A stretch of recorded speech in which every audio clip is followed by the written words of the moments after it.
Hi, ಎಲ್ಲರಿಗೂ ನಮಸ್ಕಾರ. ತುಂಬಾ ರುಚಿಕರವಾಗಿರುವಂತಹ ಹಾಗೆ ಆರೋಗ್ಯಕರವಾಗಿರುವಂತಹ ಕೆಸುವಿನ ಬೀಳು ಅಂತ ಹೇಳ್ತೀವಿ ನಮ್ಮ ಕಡೆ, ಅಥವಾ ಕೆಸುವಿನ ಬೇರು ಅಂತಲೂ ಹೇಳ್ತಾರೆ. ಅದರಿಂದ ಇವತ್ತು ಸಾಂಬಾರನ್ನ ಹೇಗೆ ಮಾಡ್ಕೊಳ್ಳೋದು ಅಂತ ನೋಡೋಣ. ಕೆಸು ಅಂದ್ರೇ ಹೆಲ್ತಿಗೆ ತುಂಬಾ ಒಳ್ಳೆಯದು. ಅದರಲ್ಲೂ ಕೆಸುವಿನಲ್ಲಿ ಈ ರೀತಿ ಗಡ್ಡೆ, ಹಾಗೆ ಕೆಸುವಿನ ಸೊಪ್ಪು, ಹಾಗೆ ಈ ರೀತಿಯಾಗಿರುವಂತಹ ಕೆಸುವಿನ ಬೇರಿನಲ್ಲೂ ಕೂಡ ಒಳ್ಳೆ ಪೌಷ್ಟಿಕಾಂಶ ಇರೋದ್ರಿಂದ ಇದರಿಂದನೂ ಕೂಡ ನಾವು ಸಾಂಬಾರು, ಗೊಜ್ಜು ಏನಾದರೂ ಮಾಡ್ಕೊಂಡು ತಿಂದರೆ ನಮ್ಮ ಆರೋಗ್ಯಕ್ಕೂ ಕೂಡ ತುಂಬಾ ಚೆನ್ನಾಗಿರುತ್ತೆ. ನೋಡಿ, ಈ ರೀತಿಯಾಗಿರುವಂತಹ ಕೆಸುವಿನ ಬೀಳನ್ನು ತಗೊಂಡು ಬಂದಿದ್ದೀನಿ. ಇದಕ್ಕೆ ನಮ್ಮ ಕಡೆ ಕೆಸುವಿನ ಬೀಳು ಅಂತ ಕರೀತಾರೆ, ಅಥವಾ ಕೆಸುವಿನ ಬೇರು ಅಂತಲೂ ಕರಿಬೋದು. ನೋಡಿ, ಈ ಥರ ಗಡ್ಡೆ ಥರ ಇರುತ್ತೆ, ತುಂಬಾ ರುಚಿಯಾಗಿರುತ್ತೆ. ಇದು ಕಪ್ಪು ಕೆಸುವಿನ ಬೀಳಾಗಿರುತ್ತೆ. ಈ ರೀತಿಯಾಗಿ ಚೆನ್ನಾಗಿ ತೊಳ್ಕೊಂಡು ಬಂದಿದ್ದೀನಿ. ಈ ಥರ ಹಸಿ ಇರಬೇಕಾದ್ರೆ ಮಾಡಿದ್ರೆ ತುಂಬಾ ಚೆನ್ನಾಗಿರುತ್ತೆ. ಮತ್ತು ಇದ್ರ ಸಿಪ್ಪೆ ಎಲ್ಲ ತೆಗಿಯೋದಕ್ಕೆ ಬರುತ್ತೆ. ಒಣಗಿದ ಮೇಲೆ ಸ್ವಲ್ಪ ಸಿಪ್ಪೆ ತೆಗೆಯೋದು ಕಷ್ಟ, ಸ್ವಲ್ಪ ನೀರಲ್ಲಿ ಜಾಸ್ತಿ ಟೈಮ್ ನೆನೆಸಿಟ್ಕೊಳ್ಬೇಕಾಗತ್ತೆ.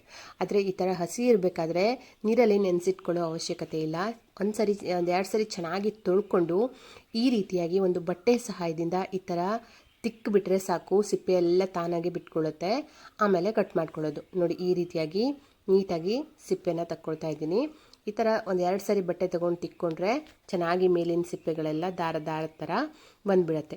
ಇದನ್ನ ಈಗ ಚಿಕ್ಕದಾಗಿ ಕಟ್ ಮಾಡಿ ಒಂದೆರಡು ಸರಿ ನೀರು ಹಾಕಿ ತೊಳೆದು ಇಟ್ಕೊಂಡಿದ್ದೀನಿ.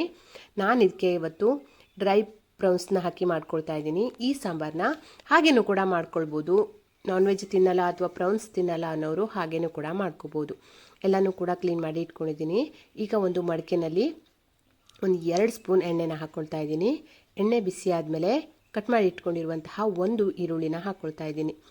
ಈರುಳ್ಳಿನ ಚೆನ್ನಾಗಿ ಫ್ರೈ ಮಾಡ್ಕೊಳ್ಬೇಕು. ಈರುಳ್ಳಿ ಸ್ವಲ್ಪ ಕಲರ್ ಚೇಂಜ್ ಆಗೋ ತನಕ ಫ್ರೈ ಮಾಡ್ಕೊಳ್ತಾ ಇದ್ದೀನಿ. ಈಗ ಈರುಳ್ಳಿ ಚೆನ್ನಾಗಿ ಬೆಂದಿದೆ.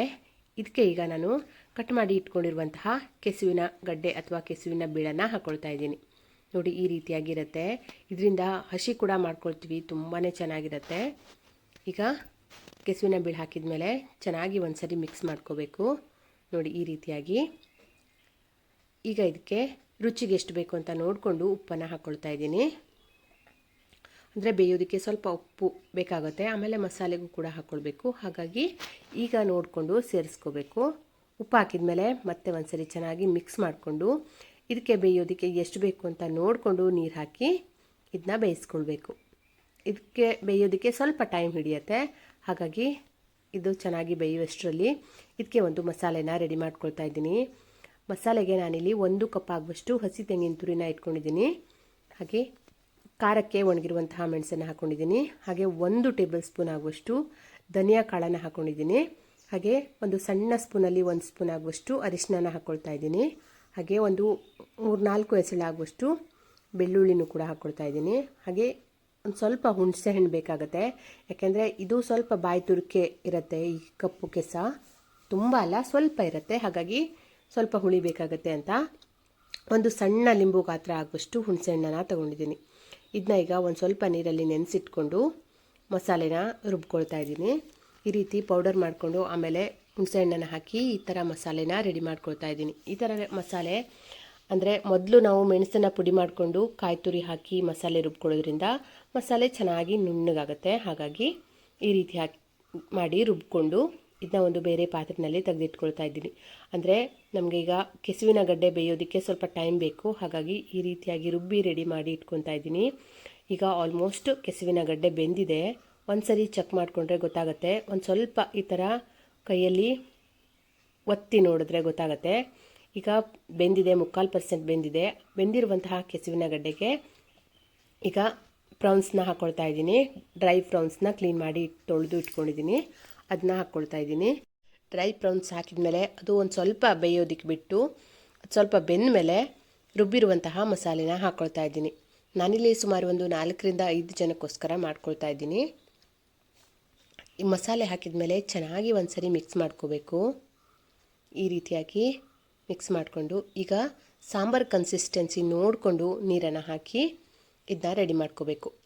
ನೋಡಿ, ಈ ರೀತಿಯಾಗಿ ನೀರು ಹಾಕಿದ ಮೇಲೆ, ಅಂದರೆ ತುಂಬ ತಿಳುವಾಗಿ ಇರಬಾರ್ದು, ಸ್ವಲ್ಪ ದಪ್ಪಗೇನೆ ಇರಬೇಕಾಗತ್ತೆ ಸಾರು.